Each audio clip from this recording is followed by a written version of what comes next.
2025년 새해가 밝았는데요. 우리 전후좌우에 있는 분들에게 새해 인사를 했으면 합니다. 보통 우리 한국 사람들은 복을 좋아해서 복 많이 받으세요라고 인사하지 않습니까? 또 하나님을 믿는 우리들은 새해 하나님의 복 많이 받으세요라고 인사하죠.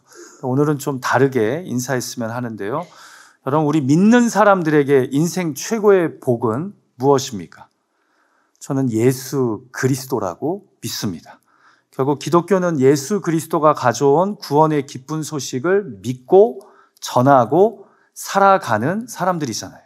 그래서 우리 전후좌우에 있는 분들에게 이렇게 새해 인사했으면 좋겠습니다. 예수님이 우리 인생 최고의 복입니다. 인사할까요? 시작. 예수님이 우리 인생 최고의 복입니다.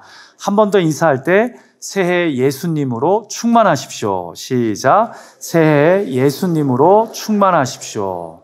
예수로 충만한 게 최고의 복인 줄 믿습니다.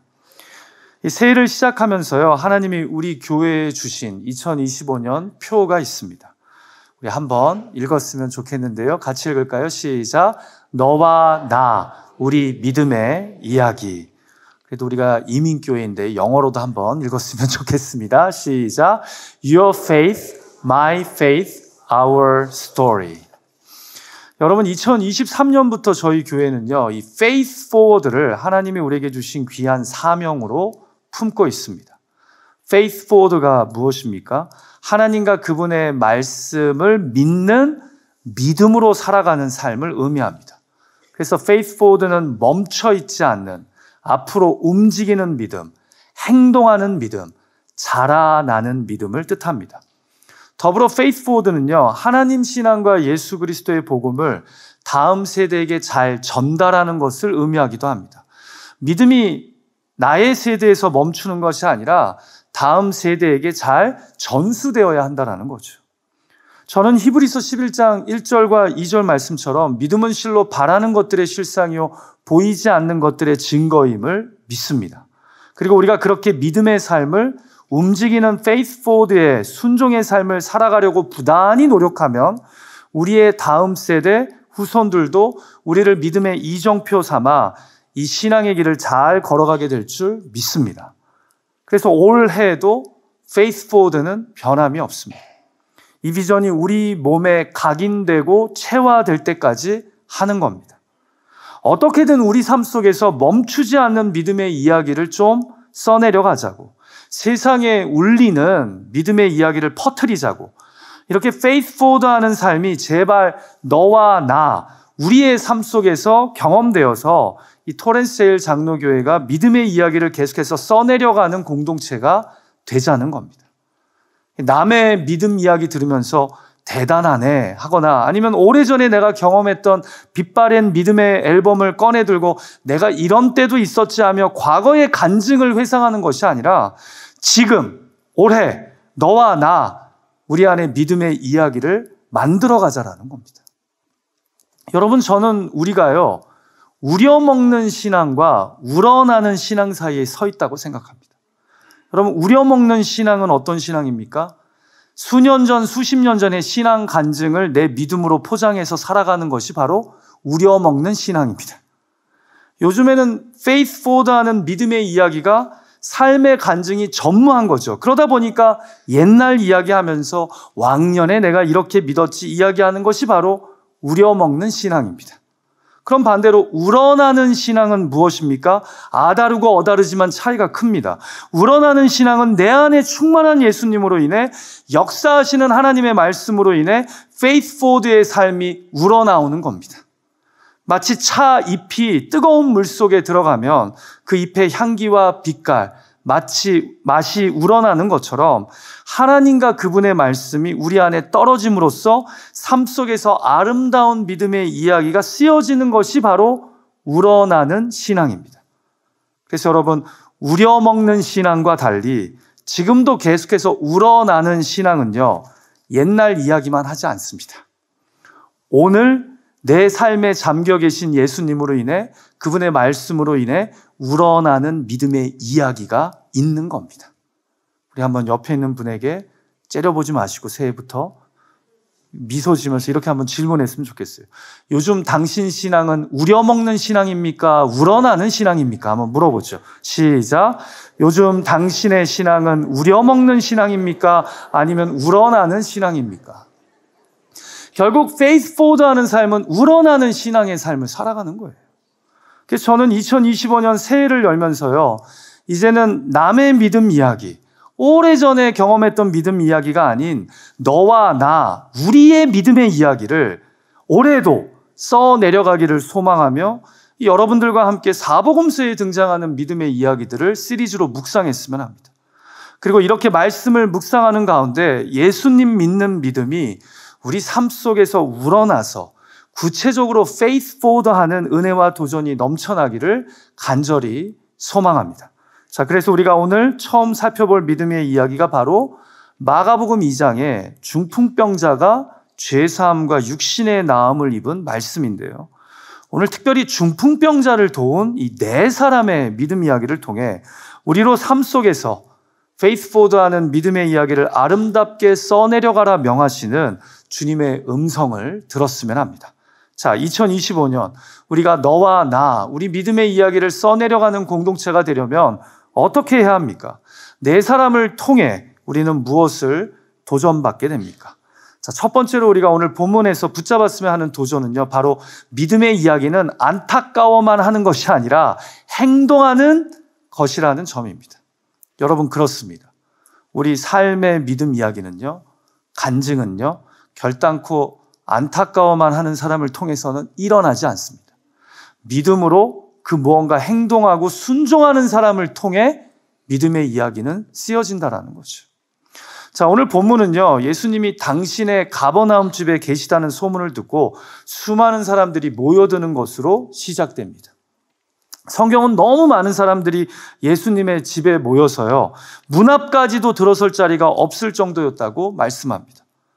바로 전장인 1장에서 예수님의 한센병 환자를 고치셨다는 소문이 퍼지면서요, 이 가버나움의 예수님 집에 많은 병자들이 모이고 또 예수님의 그 놀라운 가르침을 듣고자 사람들이 모여든 겁니다.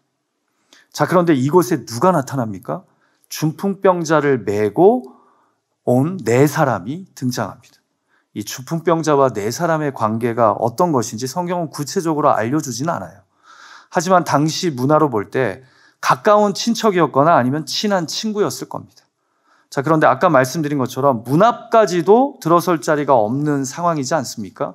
그래서 이 네 사람이 어떻게 해요? 그냥 포기합니까? 같이 본문 4절과 5절 말씀 다시 읽어볼까요? 시작.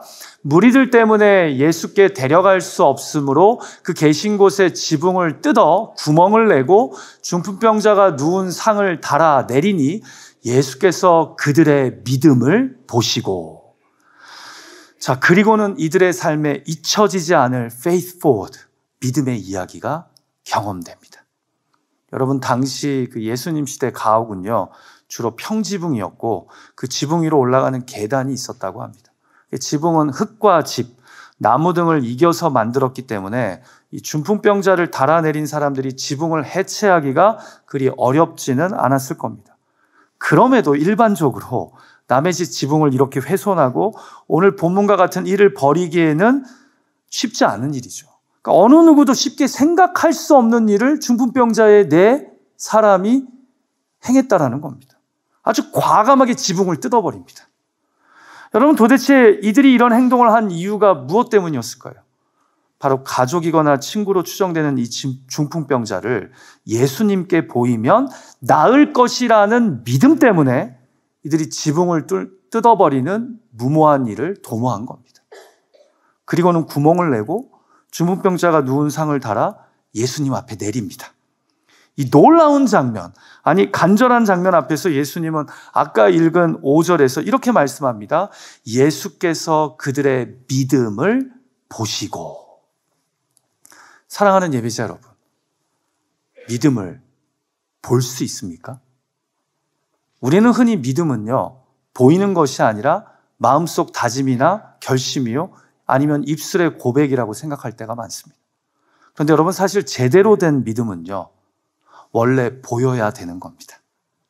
왜냐하면 마음에만 있는 말뿐인 것이 아니라 행동하기 때문입니다. 네 사람이 예수님이라면 앞선 1장에서 한센병 환자를 고치신 것처럼 내 가족을 고칠 수 있다는 믿음으로 지붕을 뚫어버리고 줄을 매달아 예수님 앞에 환자를 내려놓았다는 거죠. 그래서 이들의 믿음은 안타까워만 하는 믿음이 아니라 행동하는 믿음, 보여지는 믿음이었다는 겁니다. 그냥 안타까워, 어떡해, 너무 아파 보여, 어떡해, 문 앞까지 사람들이 너무 많아, 어떡해, 오늘 예수님 만나기 힘들 것 같아, 어떡해가 아니라 그래서 지붕을 뚫고 줄을 달아 예수님 앞에 내려놓는 그 행동이 바로 믿음이라는 겁니다. 그래서 예수님이 그들의 믿음을 보시고라고 말씀하는 겁니다. 믿음은 안타까워하는 마음도 말로만 하는 것도 아닌 눈에 보여지는 행동이라는 거죠. 그래서 예수님이 그들의 믿음을 보시고라고 말씀하신 겁니다. 한 목사님의 설교 중에 이런 이야기를 들은 기억이 납니다. 한 여집사님이 새해를 맞이하면서 올 한 해 남편을 꼭 전도하기로 굳게 마음먹었답니다. 그래서 1년 동안 먼저 남편의 구원을 위해 새벽 기도에 나가 기도하기로 결심하고 열심히 새벽 기도에 참여했답니다. 그런데 1년이 지나도록 남편에게 그 어떤 변화도 보이지 않더랍니다. 교회에 가자고 해도 한사코 사양하고 전도 축제에 가서 복음을 좀 듣게 하려고 그렇게 강권해도 애교를 부려도 요지부동 콧방귀도 끼지 않더랍니다. 그러던 어느 날 여느 날과 마찬가지로 새벽 기도에 나가려고 아침 일찍 현관을 나서는데요, 갑자기 자기 눈에 남편이 신던 구두가 보이더랍니다. 그 순간 갑자기 영감이 오면서 이 집사님이 남편의 구두를 가슴에 안고 새벽 기도에 갔답니다. 그리고 기도 시간에 구두를 예배당에 마루에 탁 내려놓고 이렇게 기도했답니다. 하나님, 제 남편의 구두가 먼저 교회에 나왔사오니 이제 이 구두 주인도 따라 나오게 하여 주시옵소서. 간절히 기도하는데 자기도 모르게 웃음이 나와서 기도하다가 빙그레 웃었답니다. 근데 순간 드는 마음이 주님이 이렇게까지 신발 가져와 기도하는 자신을 바라보시며 빙그레 웃으시겠다라는 마음이 들더랍니다. 주님이 나의 이 믿음을 보시고 어쩌면 이제 내 기도에 응답해 주시지 않을까 하는 마음이 들더랍니다. 그리고는 집에 와서 남편에게 새벽 기도회 때 있었던 일을 이야기했답니다. 그러니까 남편이 갑자기 째려보면서 이 사람 미쳤다고, 뭐 하는 거냐고 하더랍니다. 그런데 그 다음 주일에 갑자기 주일 예배 드리러 나가려고 하는데 남편이 옷을 입고 따라 나오더랍니다. 같이 가겠다는 남편을 보며 기뻐하면서 물어봤답니다. 당신 왜 갑자기 이렇게 예배에 참석할 생각을 하냐고. 그러니까 남편이 하는 말이, 아니 그렇게까지 기도하고 신발 가지고 예배당까지 가서 소원하는 당신의 바람을 외면하는 것은 인간의 도리가 아니지 하더랍니다. 여러분, 저는 주께서 그 여집사님의 믿음을 보셨다라고 생각합니다. 마치 오늘 본문에서 네 사람의 믿음을 주님이 보신 것처럼 말입니다. 남편을 위해 한 해 동안 새벽 기도에 나가 기도하는 그 아내의 모습, 남편의 구두라도 가지고 가는 그 행동하는 믿음을 보시고 하나님이 남편의 마음을 움직여 주셨더라고 믿습니다. 사랑하는 예배자 여러분, 이처럼 믿음은요, 항시 보여야 합니다. 말이 아닙니다. 안타까워하는 마음이 아닙니다. 그래서 저는 오늘 본문에 등장하는 네 사람의 이 눈에 보이는 믿음, 행동하는 믿음이 참 부럽습니다. 예수님이 보셨다는 이들의 믿음이 저를 부끄럽게 만듭니다. 왜냐하면 저는 강단에서 입술로는 믿음을 자주 이야기할지 몰라도 예수님이 보시는 믿음의 행동을, 순종을 하고 있느냐는 질문 앞에 요즘 자신이 없기 때문입니다. 요즘 우리의 믿음은 보이는 믿음입니까? 아니면 말로, 아니면 직분으로, 아니면 신앙 연수로만 드러내는 믿음입니까? 예수님은 그들의 믿음을 눈으로 보셨습니다. 올 한 해 어떤 분의 삶 속에서 너와 나 우리 믿음의 이야기가 아름답게 쓰여지고 경험될까요? 믿음을 행동으로 보이는 사람입니다. 안타까워만 하기보다 믿음으로 행동하는 사람을 통해 믿음의 이야기가 쓰여질 겁니다. 부디 올 한 해 이 네 사람처럼 믿음으로 때때로 지붕을 뜯어버리고 줄을 매달아 내릴 수 있는 그런 눈에 보이는 믿음의 사람들이 되시기를 주님의 이름으로 축복합니다. 우리 옆에 있는 분에게 이렇게 한번 축복하면서 인사하죠. 당신의 믿음을 보여주십시오. 시작. 당신의 믿음을 보여주십시오.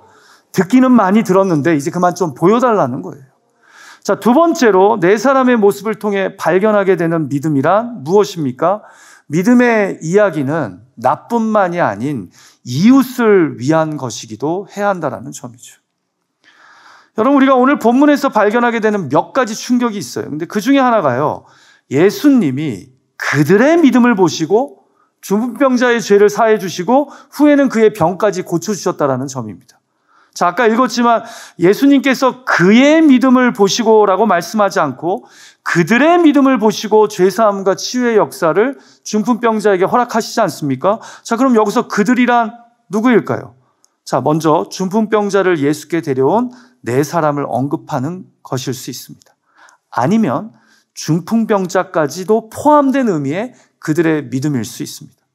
어떤 의미의 그들이든 한 가지 확실한 것은 예수님께서 중풍병자만이 아니라 그를 도운 이들의 믿음까지 보시고 그 환자에게 죄사함과 치유의 역사를 행하셨다라는 점이죠.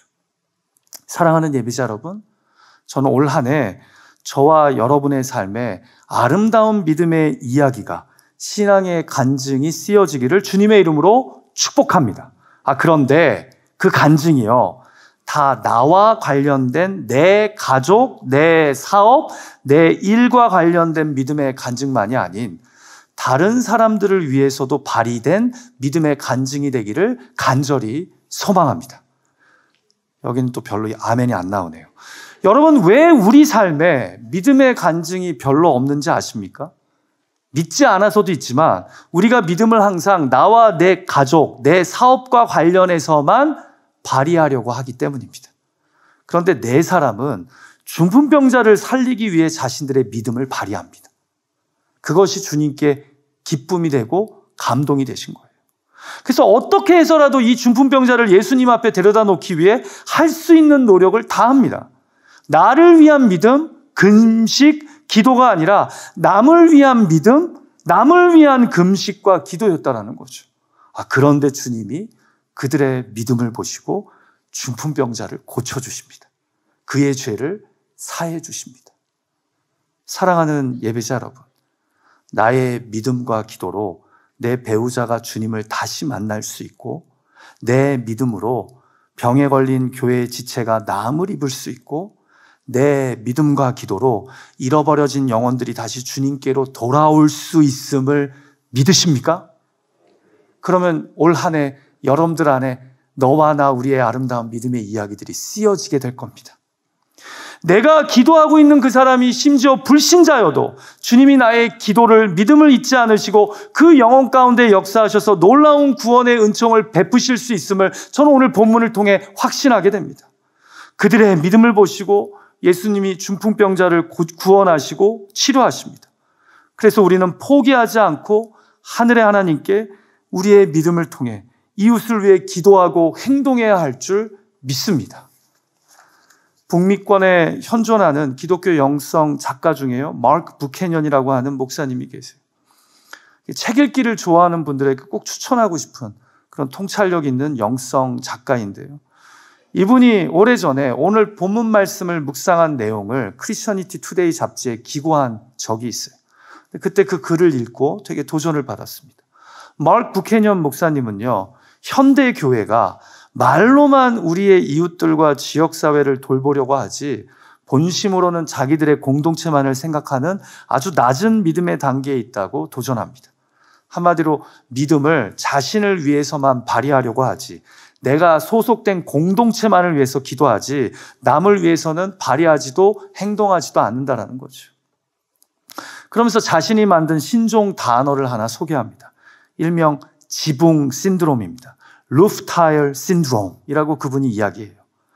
그럼 마가복음 2장을 인용하면서 주님의 말씀을 듣고자 몰려오기만 하는 본문의 무리들을 그리고 예수님이 하신 말씀을 가지고 딴지를 걸며 신학적인 논쟁만 벌이는 종교 지도자들이 마치 현대 교회와 같다고 이야기합니다.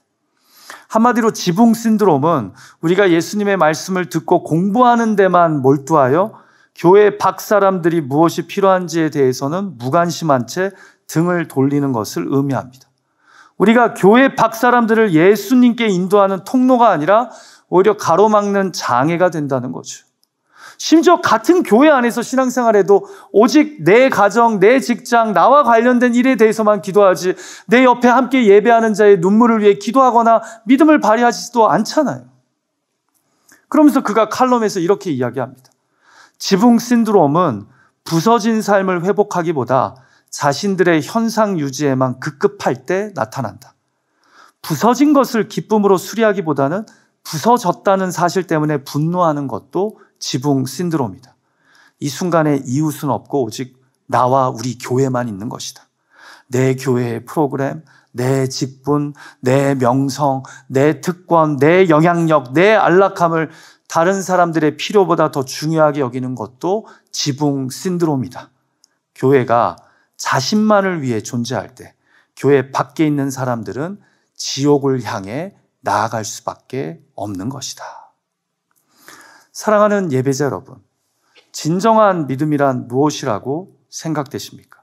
믿음은 바라는 것들의 실상이요 보이지 않는 것들의 증거라고 히브리서 11장 1절은 정의합니다. 그런데 오늘 주님은 우리에게 그들의 믿음을 보시고 감동하시면서 이렇게 말씀하십니다. 그런데 그 바라는 것들의 실상이요 보이지 않는 것들의 증거인 그 믿음을 제발 너만을 위해 발휘하지 말고 너의 주변 사람들, 교회 밖의 이웃을 위해 행동하는 믿음으로 보이라는 겁니다. 전 올 한 해 우리 토렌스제일 장로교회 예배자들이 나와 내 가족만이 아닌 지붕을 뚫고 내 친구, 이웃, 그리고 믿음의 지체들을 향해서도 아름다운 믿음의 도전을 행하시기를 주님의 이름으로 축복합니다. 교회 안에서만 발휘되는 믿음이 아니라 교회 밖에서 주변에 힘들어하는 믿음의 친구들, 지역에 아파하고 힘들어하는 사람들에게도 하나님을 향한 나의 이 믿음이 발휘됨으로써 하나님의 살아계심을, 역사하심을 드러내고 경험하게 되기를 간절히 소망합니다. 전 올 한 해 2025년 우리 토렌스제일 장로교회가 교회 안뿐만 아니라 교회 밖을 향해 더 리치아웃하고 더 단기 선교에 힘쓰고, 그래서 항상 나와 내 가족, 우리 교회만 잘 되는 것이 아니라 힘들어하고 어려운 이들을 위해 내 믿음을 발휘해서 그들이 예수를 믿게 하고 그들의 상처가 고쳐지고 그들의 상한 몸과 마음이 새로워지는 은혜를 나눌 수 있는 그런 믿음의 통로가 되시기를 간절히 소망합니다. 자, 마지막 세 번째로 오늘 본문에서 발견하게 되는 믿음의 이야기는요, 믿음의 이야기는 육신을 넘어 영혼의 문제를 볼 때 쓰여지게 된다는 거죠. 자, 우리가 올 한 해 우려먹는 신앙이 아닌 우러나는 신앙의 삶을 살려면요, 그래서 너와 나 우리 믿음의 이야기를 써내려 가려면요, 제일 먼저 안타까워만 하는 것이 아니라 믿음을 갖고 행동해야 합니다. 움직여야 합니다. 보이는 믿음의 사람이 되어야죠. 두 번째로는 그 믿음이 나와 내 가족만을 위해 발휘되는 것이 아니라 내 이웃과 친구와 지역을 위해서도 발휘되어야 합니다. 자, 그런데 마지막 세 번째는요, 네 사람의 믿음에서 나오는 레슨은 아니지만 오늘 본문 이야기를 통해 예수님이 우리에게 도전하는 메시지입니다. 믿음의 이야기를 잘 써내려 가려면 항상 눈에 보이는 육신의 문제에만 집중하지 말고 영혼의 문제를 바라봐야 한다는 겁니다. 자, 본문 5절 말씀을 읽어볼까요? 제가 읽습니다. 예수께서 그들의 믿음을 보시고 중풍병자에게 이르시되 작은 자야 내 죄사함을 받았느니라 하시니. 여러분, 여기서 우리가 두 번째 충격을 받게 돼요. 솔직히 지금 중풍병자와 내 친구에게 중요한 것은 눈에 보이지 않는 죄사함의 선포보다 눈에 보이는 가시적인 치유 아닙니까? 왜 지붕을 뚫고 이 중풍병자를 예수님 앞에 놓았습니까? 이 병 좀 고쳐달라고. 그런데 주님은 여기서 흥미롭게도 죄사함을 먼저 선언하십니다. 자, 그러자 가뜩이나 갈릴리 지역에서 요즘 큰 인기몰이를 하고 있는 나사렛 예수가 도대체 어떤 자인지, 기존의 종교 시스템 안에서 기득권자인 우리를 흔들지는 않을지 염려에서 나온 서기관이 속으로 이렇게 생각합니다. 같이 6절과 7절 말씀 읽죠. 시작. 어떤 서기관들이 거기 앉아서 마음에 생각하기를 이 사람이 어찌 이렇게 말하는가? 신성 모독이로다. 오직 하나님 한 분 외에는 누가 능히 죄를 사하겠느냐? 여러분, 우리가 구약 성경을 읽어보면요, 선지자들이 메시아의 도래를 예언하면서 공통적으로 외쳤던 것이 있습니다. 바로 이 오실 메시아는 죄를 사하는 은혜를 자기 백성에게 베풀 거라고요. 한마디로 죄사함은 하나님이시나 하나님이 보내신 메시아만이 할 수 있는 신적 영역인 거죠. 자, 그런데 서기관들이 볼 때 예수님은 아주 좋게 봐도 그냥 대단한 선지자 정도입니다. 그런데 지금 스스로가 하나님이나 하실 수 있는 죄사함을 선포하니 이들이 마음속으로 예수님을 판단하고 정죄한 겁니다. 그런데 사실 마가복음은요, 앞부분인 2장의 이 이야기를 기록함으로써 무엇을 독자들에게 알려주고자 하는 거예요? 예수님이 메시아이심을, 예수님이 하나님의 아들이심을 알려주고자 한 거예요. 자, 그런데 당연히 예수님은 이 서기관의 마음을 다 보고 계셨죠. 그래서 아무도 묻지도 따지지도 않았는데 일부러 모여있는 회중들에게 질문하시듯 말씀하십니다. 같이 9절과 10절 말씀 읽어볼까요? 시작. 중풍병자에게 내 죄사함을 받았느니라 하는 말과 일어나 내 상을 가지고 걸어가라 하는 말 중에 어느 것이 쉽겠느냐? 그러나 인자가 땅에서 죄를 사하는 권세가 있는 줄을 너희로 알게 하려 하노라 하시고. 여러분, 상식적으로 어느 말이 더 어렵습니까? 중풍병자에게 자, 지금 일어나 내가 누워있던 상 들고 걸어나가라 라는 말이 눈에 보이지 않는 죄사함을 선포하는 것보다 더 어렵죠.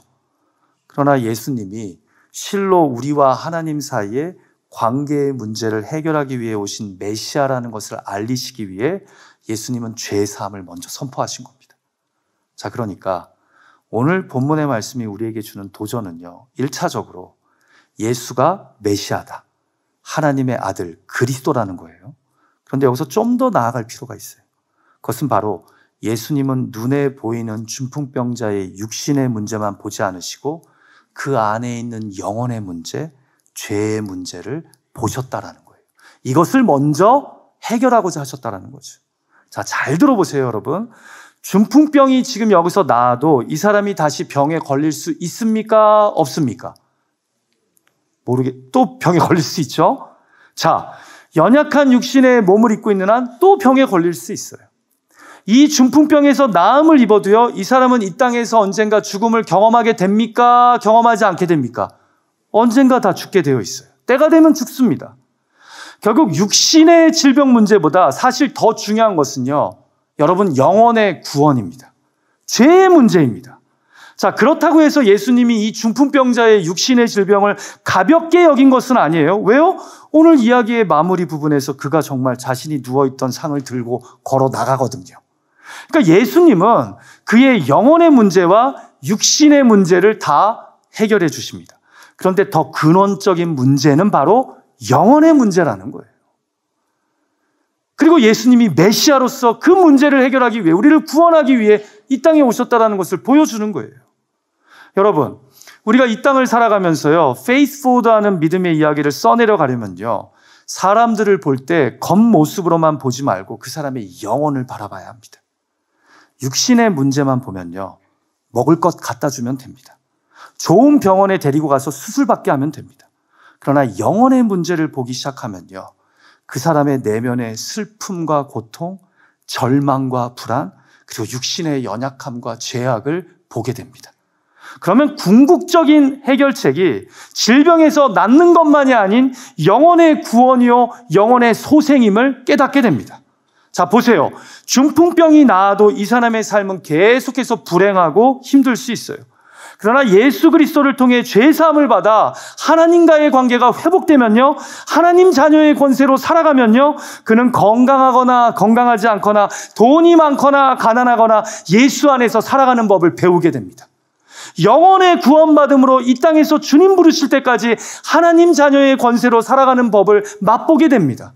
그래서 예수님에게는 그의 질병보다 더 중요한 것이 무엇입니까? 하나님과 이 중풍병자의 관계를 깨트리고 있는 죄의 문제를 해결하는 것입니다. 그래서 오늘 본문에서 말씀하시는 거예요. 내가 선포한다. 너는 나로 인해 죄의 용서함을 받았다. 이제 내가 믿는 하나님과 다시 친밀한 관계를 맺으며 이 땅에서 하나님 자녀의 권세로 살아가렴. 그렇게 말씀하시면서 그의 육신의 질병 또한 고쳐주셨다라는 겁니다. 여러분, 제가 어제 오전에 좀 당황스러운 일을 경험했어요. 사실 지난 한 1년여 동안 저희 교회 주변을 왔다 갔다 하는 커케이션, 한 백인 홈레스 분이 있었어요.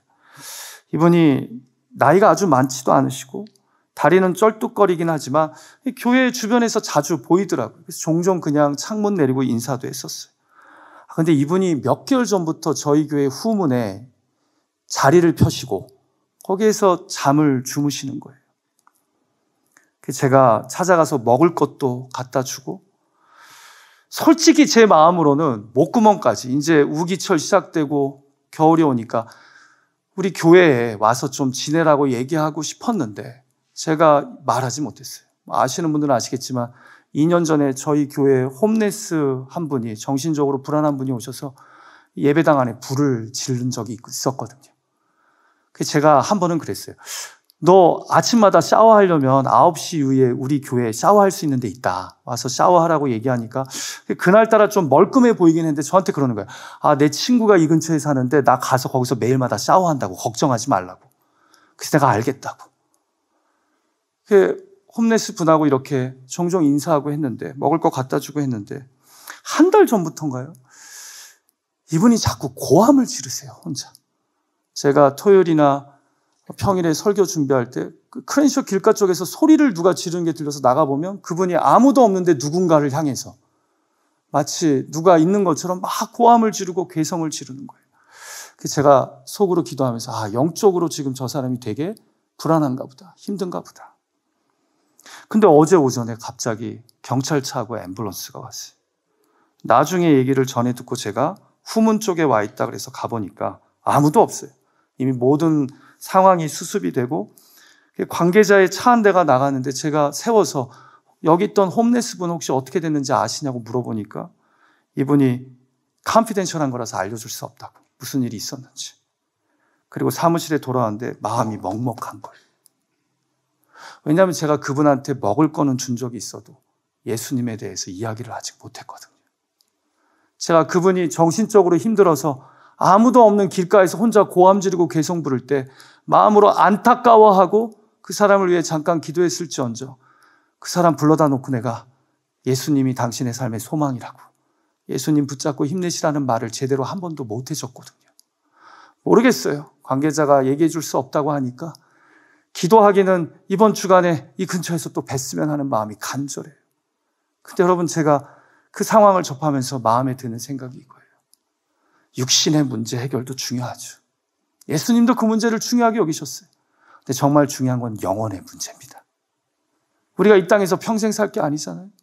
올 한 해 여러분들이, 저는 다른 어떤 믿음의 이야기보다 주님 몰랐던 영혼을 예수님께로 인도하고 한때 신앙생활 같이 하다가 상처받았던 일을 다시 주님께로 불러서 함께 예배할 수 있는 그런 믿음의 간증, 그런 아름다운 믿음의 이야기가 특별히 많이 경험되기를 주님의 이름으로 축복합니다. 예수님이 아셨던 거예요. 중요한 건 영혼의 문제예요. 내가 이 병 고쳐줘도 이 영혼의 죄의 문제가 해결되지 않으면 그는 다시 절망하고 그는 다시 어둡고 힘든 삶을 살 거라는 것을 알아요. 하지만 아무리 내 삶이 힘들어도 예수를 믿고 영혼이 구원받으면 그 영혼에게는 소망이 있어요. 가난하고 병든 가운데서도 하나님 자녀의 권세로 살아가는 은혜를 입게 돼요. 저는 올 2025년 우리 터렌스 제일장로교회 예배자들이 예수 이름이 구원이라는 것을 주변 사람들에게 증거하는 그런 너와 나, 우리의 아름다운 믿음의 이야기가 쓰여지기를 주님의 이름으로 축복합니다. 같이 기도하죠.